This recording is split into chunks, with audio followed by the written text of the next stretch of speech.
So the third aspect of being a sales associate, a good sales associate, is knowing your client. Now, knowing your client can be as simple as utilizing information that you can deduce from asking yourself certain questions about the context that you find yourself in. Now, in this case, we'll be talking about dealing with the client, talking to the client, and how you make that experience pleasant or conducive to a sale by utilizing certain aspects of the conversation and building it up in a certain way, structuring it in a certain way. So first is language. You have to understand what preferred language of communication your client has. So if your client is primarily an English speaker, speak in English. If the client speaks in a different language, the native language of a place, you have to be equipped with that skill. If you're not, study it. Because communication is key, and communication is a way we can respect the client. So we don't, as much as possible, we don't talk in a different language from the one that is the preferred language of communication of the client. The second is personality. Personality is judging your client's willingness to be friendly. Now, some clients might be a bit more friendly, others not so much. And you have to be able to deal with these different personalities, different kinds of personalities. At the end of the day, someone who is friendly to you and someone who is rather mean to you has to receive the same quality of service from you. It's a sign of respect for the job. And then we can talk about different habits that people might have. Is your client a show-off?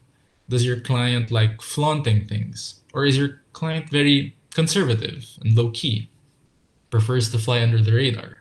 When you know these things, you will also be able to recommend more appropriate products and services to that particular client because you know their taste and you know their subtle intentions. And then you can gauge your client's age if you don't already know.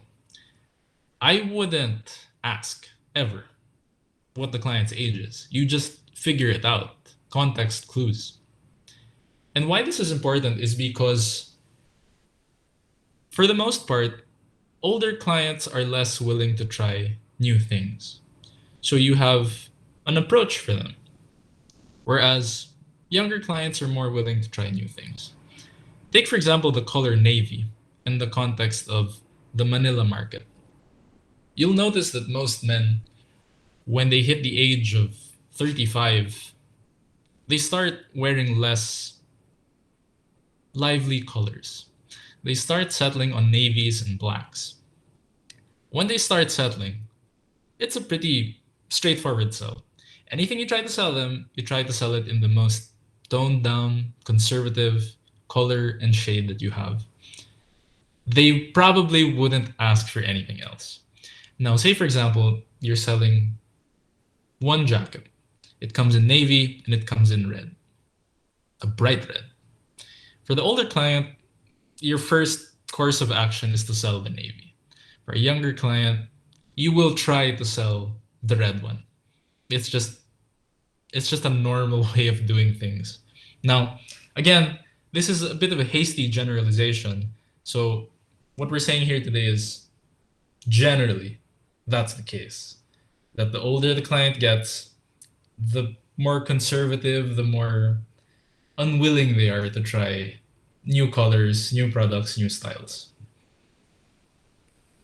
Wants and needs. So as discussed previously, wants and needs, you just have to be able to determine what is it going to be used for, what is the primary function of this product, and how does the client want it to be done. Progress. Progress is understanding where the client is in the client life cycle. How initiated is your client in the particular product or service that you're selling? So for example, you would have a different approach to someone buying something for the first time and for the fifth time. Again, in the context of suits, you have a client who is coming in for the first time, most likely the final sale will be a single tone, solid color, navy, single-breasted suit. That's it. It goes with everything. It's really boring. And because it's boring, it's very versatile. If this is your client's fifth suit commission, your client probably has the navies and the grays, the winter and the summer down pat. Now you can start bringing out the client's personality a bit more. Maybe suggest something fun. When you suggest something fun, maybe you can bring the topic of cottons and linens and corduroys. So their personality starts to come out. And that's what makes it a fun process, because you grow with the client and you understand these little desires that they have, these little characters that they perceive themselves to be, and you can dress them as such. Of course, it helps to understand if your client has hobbies. Your client might be able to use the product or the service for specific hobbies. For suits, if your client travels a lot, you can suggest something that would wear very well with constant travel, with a lot of sitting. So, for example, if you sit often, which is the case when you travel by air, you find yourself seated for long periods of time. And when you find yourself seated for long periods of time, you will notice that your arms are always creased because they're always on armrests. The joints, normally, these are areas that crease a lot. And when they crease a lot, you might be able to suggest something that does not hold a crease. You're looking for a specific material that behaves in a certain way. Let's say your client goes out often for hunting in colder regions of the world. You might be able to suggest a nice corpus nappy tweed to go with that hobby. So understanding the hobbies will help you sell and create a more personal relationship with the client. Now, when you're talking about the budget, this is not an appropriate nor a comfortable question to ask. And I would only really ask if the client brings it up first. We don't talk about price. That's one of the rules, unwritten rules, I suppose, unless asked. So we don't answer unless asked. Once the client asks how much a particular item is or a service, then we can talk about the budget. So say, for example, a client walks in and asks me, how much would it cost for this particular product? Only then will I be able to say the price of the product. And you can gauge from the response how receptive the client is to making that purchase, how willing the client is to making that purchase. If you find the client unwilling to make that purchase, then you can ask, do you have a specific budget in mind? And once you have an answer to that, you'll be able to make better recommendations. Now, they might evade that question and say, I really have no budget, which roughly translates to either I can buy anything or I can avail of anything, which is great, or I am shocked by the price and I will find the nearest exit. Again, neither is a problem. Please do not judge the client and simply move on with your job. If the client is willing to make that purchase, make it a pleasant experience. If the client is not able to make that purchase, make it a pleasant experience and save the client from embarrassment. Treat them as you would as if they were making a purchase.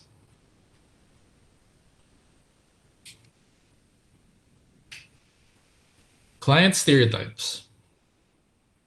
These are very hasty generalizations, and I'm doing my best not to get canceled. So we can run through specific client stereotypes or the types of clients you would normally encounter. The autonomous client. The autonomous client is the one who wants to be left alone. They enter the store, you greet them, they respond rather reservedly, and they might just acknowledge your presence with a nod. Always be attentive to the autonomous client. You leave them alone as they wish. And if they pick up something, if they touch something, or if they look around the room looking for you, you have to be ready. You have to be available. The demanding client is the one who is almost the opposite of the autonomous client. The demanding client expects to be served from the moment the client steps out of the vehicle to the moment the client returns to the vehicle. Meaning, this is a full pampered service. You talk to them almost the whole time, and you really take the hit when they make critiques, and you just have to serve them. You have to be servile when you're dealing with a demanding client. The expert. The expert is the client who, in most cases, knows more than you about your product. The best way to deal with the expert is to engage in small talk and conversation, because this is a learning experience for you. And you have to take advantage of that because you're getting market insight. What do people think about the product? What do loyal customers, what do brand loyalists think of a specific brand, of a specific product that a specific brand has come out with? Do they think it's in line with what the brand stands for as a long-time customer? Those things are things you can learn from the expert. Now, when you're trying to sell to the expert, the natural course of action is to always defer to their favorite brand, because more often than not, they will come out of your establishment having availed of yet another purchase from this specific brand. So you have to understand when your client is an expert. And don't be afraid to talk to the expert and make mistakes. Because if you find yourself ignorant to a certain aspect of the product or service that you're selling, consider this product education. The discount merchant. The discount merchant always asks for a discount. It's a very uncomfortable spot to be in because you can only say no so many times the client's asking for discounts. If the client truly insists and you feel that perhaps the client is eligible for that discount, consult with your superior. If you are the superior, play the game. Does this client deserve a discount? And perhaps if the client does deserve a discount, your client will fall under the VIP. Now, the VIP are clients who deserve discounts because the VIPs are the ones who truly support your establishment. They purchase your products or avail of your services. They attend your events. And most importantly, they talk about you. They talk about you, they compliment and critique you in the most constructive way possible. If your client talks about you, your establishment, not you, the establishment, amongst friends or a common business network, this is a good opportunity to grow the market. Now, if the client, and you catch wind of this, if the client makes a very damning critique of your establishment, this is a valid opinion because we know precisely that this client has experience with us. This is not a one-time client. This is not even a two-time client. This client's been around the block and has chosen to do business with us, despite certain imperfections, despite certain comments, negative comments that the client might have about our establishment. So we have to listen. We really ought to listen to these important clients because they're the lifeblood of the establishment.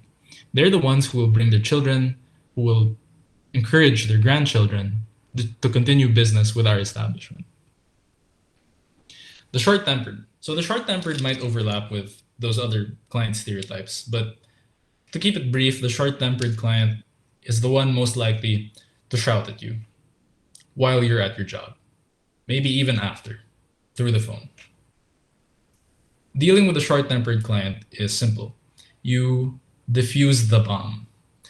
Diffusing the bomb, there's only one way in sales to diffuse the bomb.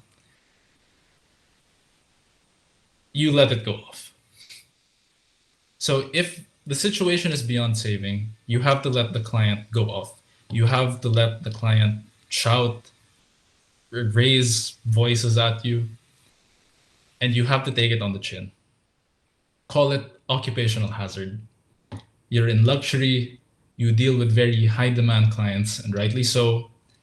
This will happen sooner or later. So deal with it with grace and deal with it without a smug face. If someone is berating you, you acknowledge what they're saying, you listen closely, especially if it's constructive criticism. You don't be smug, you don't smile, you just listen.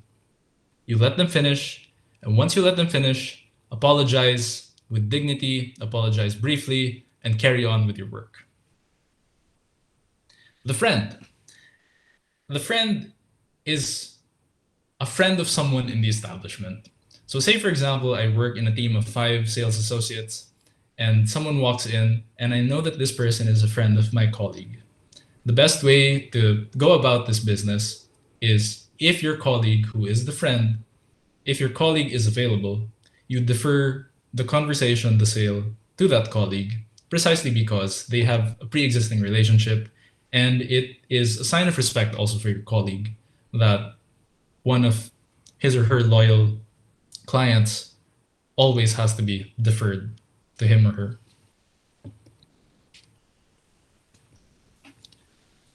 Once you have the product and the client down, and this takes a lot of practice, depending on how much foot traffic you're getting in the store, this would really affect your progress in learning.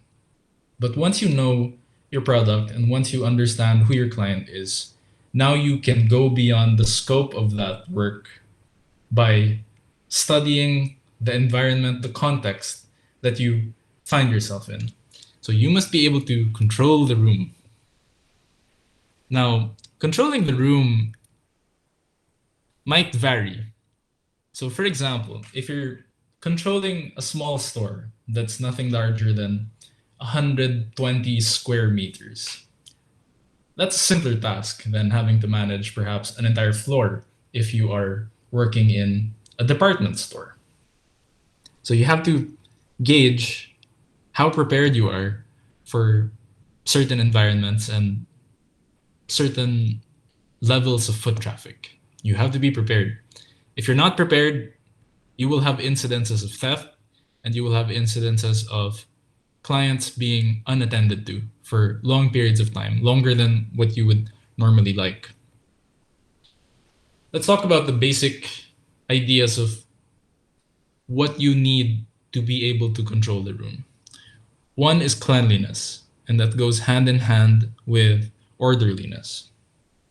Now, cleanliness and orderliness are just putting things where they should be. And when you take something, it must be returned where it came from. It's something that you perhaps learn from an early age in the house where you're asked to put things back where they came from. Put that thing back where it came from, or so help me. And when everything is in its appropriate place, you just know where it is when you need it. And you might not need it now, but later on, I'm pretty sure someone's going to ask for it, or you're going to need it for a particular service, and you're going to need it. For example, if your client is looking to buy a pair of shoes, and your client is looking to try on these shoes, you have to be able to find that specific model, that specific size, that specific color very quickly. And once you have it, you have to be able to find the seat. Where is the seat? Where must you direct your client? Once your client is seated, are you prepared with your shoehorn? And your shoehorn has to be placed strategically, we might say, close to the area where the seat is or where the shoes are. Simple things like that. You just have to know where things are. You have to put them back where they should be. And they have to be clean. You would be shocked to, in fact, I don't think you would be shocked how much of a hit an establishment's reputation might take if there's more dust than there should be on a countertop, or if a linen on a dining table is not as clean as it should be.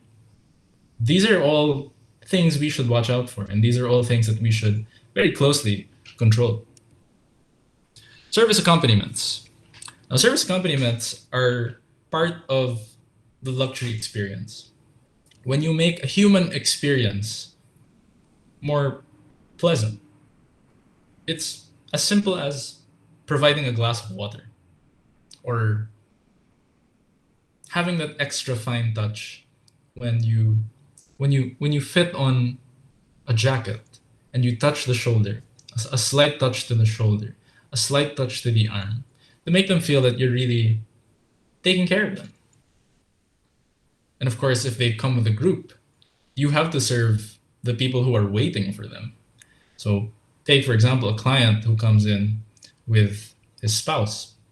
You have to be as attentive to the client as you are to the spouse, because that's just what luxury service is. You don't just pay attention to people making the purchase. You're paying attention to everybody who comes through that door. Now, the common experience of many people is that they might feel neglected when they enter a store. Perhaps they feel judged. From the client's perspective, this is a common experience. From the end of the sales associate, this is something you should avoid entirely, unless you are outnumbered, which we will talk about later on. Teamwork. If you work with a team, do your best to get along with them. If you don't get along with them, at least be able to find a mode in which you guys are working together efficiently. I've had colleagues who disliked each other, but when they work together, you'd think that they were best friends. That shows you a certain level of respect for the job, that they're able to exhibit professionalism, that this is part of the job. Dealing with hot-tempered clients and dealing with obnoxious colleagues, occupational hazards. You deal with it and you do the job. Now, as mentioned previously, being outnumbered. Being outnumbered happens in two ways. One is there are more clients than there are sales associates on the floor at a given time, or the opposite. There's less clients than there are sales associates at a given time. So let's tackle first when there are more clients than sales associates. When there are more clients on the floor than sales associates, this is where your judgment comes in. And I mean that in a professional sense and a highly subjective personal sense. If I am with one colleague, meaning that there are two sales associates and there are 3 clients at a given time, we have to be able to judge, my colleague and I, which one of these 3 is least likely to make a purchase today. And when we're able to make that judgment, we leave that client alone. We acknowledge their presence and we tell them we'll attend to them shortly, but the initial response would be we single them out and we focus on the 2 clients who are more likely to make a sale at that given time. Now, the opposite is there's more sales associates. There are more sales associates on the floor than there are clients. The only thing you have to remember as a team is you should not suffocate the client. Being outnumbered as a client can be a very uncomfortable experience unless you are the type of client who wants to be served by everybody once you enter the store. And when that happens, you defer. You have to understand the personalities in your team, the relationships that your team members, your colleagues might have with this specific client, and you defer. Part of the job, you defer in order to make that sale. Meaning, you give up your own personal achievement for the success of the team. Because if you know that this client can be handled better by someone else in the team, you defer.